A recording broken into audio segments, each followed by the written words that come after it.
पाठ 12 अब्दुल कलाम के संदेश। युवकों को ऊंचे सपने देखने की प्रेरणा देने वाले, नई पीढ़ी में आस्था रखने वाले, बड़े उद्देश्यों को अपने सामने रख उन्हें पूरा करने का संकल्प का संदेश देने वाले, भारत को वर्ष 2020 तक एक पूर्ण विकसित राष्ट्र बनाने का विश्वास रखने वाले, भारत के पूर्व राष्ट्रपति डॉक्टर APJ अब्दुल कलाम से आज भारत का बच्चा बच्चा परिचित है। इसका कारण बच्चों के प्रति उनका प्रेम भाव था और इसी प्रेम भाव के कारण उन्हें विश्वास था कि उनका सपना भारत की भावी पीढ़ी ही पूरा कर सकती है। डॉक्टर APJ अब्दुल कलाम का जन्म 15 अक्टूबर 1931 को तमिलनाडु में रामेश्वरम के पास हुआ था। इन्हें भारत के मिसाइल मैन के नाम से जाना जाता है। ये ऐसे पहले वैज्ञानिक थे जिन्होंने भारत के 11वें राष्ट्रपति का पदभार संभाला। इन्हें 30 विश्वविद्यालयों से डॉक्टरेट की सम्माननीय उपाधि प्राप्त हुई और पद्म भूषण, पद्म विभूषण तथा उसके पश्चात भारत रत्न की उच्चतम उपाधि भी प्राप्त हुई।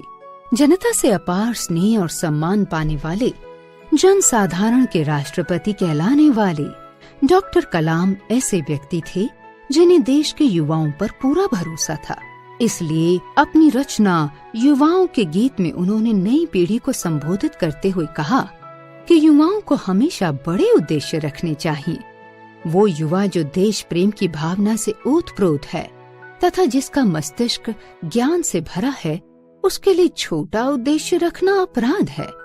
उनके अनुसार पृथ्वी का सबसे शक्तिशाली संसाधन है युवाओं का तेजस्वी मस्तिष्क।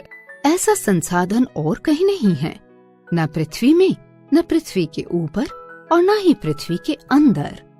यही कारण था कि उन्होंने कोई भी ऐसा अवसर नहीं चूका जब उन्हें बच्चों, किशोरों और युवाओं से सीधा संपर्क करने का अवसर मिला हो। युवाओं की सी स्फूर्ति रखने वाले, बालकों जैसा सरल मन रखने वाले डॉक्टर कलाम ने न केवल नई पीढ़ी को प्रेरित किया, बल्कि उनसे अपने देश को पूर्ण विकसित राष्ट्र बनाने का प्रण भी लिया। उन्होंने बच्चों को संदेश देते हुए कहा कि जीवन में कुछ भी असंभव नहीं है। यदि हम मन में निश्चय कर लें तो हम भी वे सारे काम सरलता से कर सकते हैं जो कठिन लगते हैं। उन्होंने उदाहरण देते हुए कहा कि एक समय था जब मनुष्य उड़ने की कल्पना भर कर सकता था, पर राइट बंधुओं ने उड़ने का सपना देखा और उस सपने को साकार कर दिखाया और वायु गतिकी के नियमों का सत्यापन हुआ। इसके साथ ही उन्होंने एक भंवरे का उदाहरण देकर कहा कि यदि वायु गतिकी के नियमों को आधार बनाएं तो शायद एक भंवरा कभी उड़ान भर ही नहीं सकता। अपनी बनावट, आकार, भार आदि के आधार पर उसके लिए उड़ान भरना असंभव है, किंतु हर वैज्ञानिक नियमों से अनजान भंवरा उड़ान भर सकता है। अर्थात यदि हम भी चाहें तो हर काम कर सकते हैं। डॉक्टर अब्दुल कलाम के अनुसार ज्ञान जीवन पर्यंत पाया जा सकता है। ज्ञान हमें महान बनाता है। उनके अनुसार ज्ञान के 4 अंग हैं: सृजनशीलता, नीतिपरायणता, साहस और अंतहीन जोश व लगन। सृजनशीलता के विषय में उन्होंने कहा, गहन अध्ययन सृजनशीलता को जन्म देता है। सृजनशीलता देती है नई सोच की शक्ति।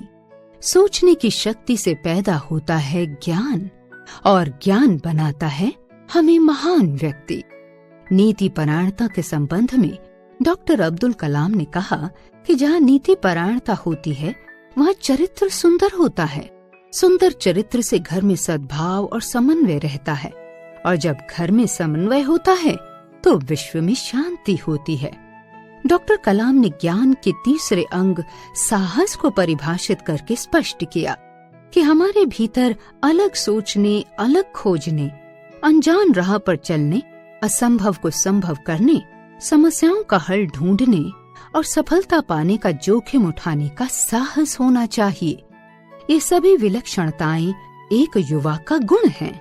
ज्ञान के चौथे अंग अंतहीन जोश व लगन के बारे में उल्लेख करते हुए डॉक्टर अब्दुल कलाम ने भारत के नोबेल पुरस्कार प्राप्त वैज्ञानिक डॉक्टर CV रमन के शब्दों को प्रतिध्वनित करते हुए कहा, उनके अनुसार युवाओं को कभी भी निराश होकर हिम्मत नहीं खोनी चाहिए। हमें स्वयं में जोश और विजय की लगन पैदा करनी चाहिए, ताकि हम ये सिद्ध कर सकें कि हम एक गौरवपूर्ण सभ्यता के वारिस हैं और इस ग्रह में एक सम्मानजनक स्थान पाने के हकदार हैं। डॉक्टर अब्दुल कलाम को विश्वास था कि भारत का हर युवा इस प्रकार का ज्ञान प्राप्त करेगा जिसमें सृजनशीलता, नीतिपरायणता, साहस और सीखने का अदम्य जोश होगा। यदि ऐसा ज्ञान प्राप्त होगा तो बच्चों की क्षमता का विकास होगा। एक ऐसे राष्ट्र का निर्माण करने के लिए जो पूरी तरह से विकसित हो, संपन्न हो, नई पीढ़ी को बचपन से ही अपनी क्षमताओं को बढ़ाना होगा। बच्चे जिज्ञासु होते हैं और हर घटना का कारण खोजना चाहते हैं। ऐसी खोजी प्रवृत्ति का होना आवश्यक है। बच्चों को अपनी रचनात्मक क्षमता भी बढ़ानी होगी ताकि वे नए नए रास्तों को ढूंढ सके और नई सोच से नए राष्ट्र का निर्माण कर सके। डॉक्टर अब्दुल कलाम का एक महत्वपूर्ण संदेश ये भी था कि सफलता की प्राप्ति के लिए हमें समस्याओं पर विजय प्राप्त करनी होगी। उन्होंने फरवरी 2007 में कोयम्बटूर के एक सुखद अनुभव का उदाहरण युवाओं को देते हुए कहा कि वे एक ऐसे विद्वान व्यक्ति से मिले जो अपंग थे। जन्म से ही उनके हाथ पैर नहीं थे। उनका नाम श्री कृष्ण मूर्ति था। अपंग होने के बावजूद उनके चेहरे की चमक और आत्मविश्वास सराहनीय थे। उनके मुख का अलौकिक तेज उन्हें एक विशेष व्यक्तित्व प्रदान कर रहा था। डॉक्टर कलाम के ये पूछने पर कि वे उनके लिए क्या कर सकते हैं, उन्होंने कहा कि वे अपने लिए कुछ चाहते नहीं बल्कि उनके सामने अपना एक गीत प्रस्तुत करना चाहते हैं। फिर उन्होंने त्यागराज की कृति पंचरस से एक ऐसा गीत प्रस्तुत किया कि सभी भाव विभोर हो गए।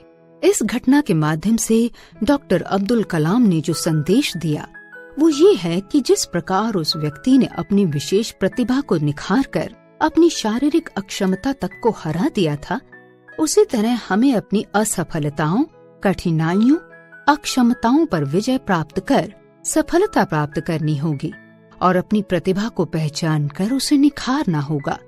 जिस प्रकार श्री कृष्ण मूर्ति ने अपनी जटिल समस्या पर विजय प्राप्त कर अपने संगीत की प्रतिभा को निखार कर स्वयं के व्यक्तित्व को दिव्य बना लिया था, उसी तरह यदि हम भी चाहें तो अपने मनोबल और आत्मविश्वास के सहारे अपने आप को पूर्ण समर्थ बना सकते हैं।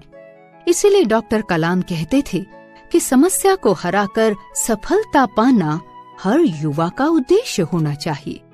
एक बहुमुखी प्रतिभा के धनी डॉक्टर APJ अब्दुल कलाम प्रसिद्ध वैज्ञानिक, शिक्षक, बुद्धिजीवी, देश प्रेम की भावना से ओतप्रोत होने के साथ साथ एक लेखक, कवि, संगीतज्ञ, प्रकृति प्रेमी, चिंतक और प्रेरक भी थे।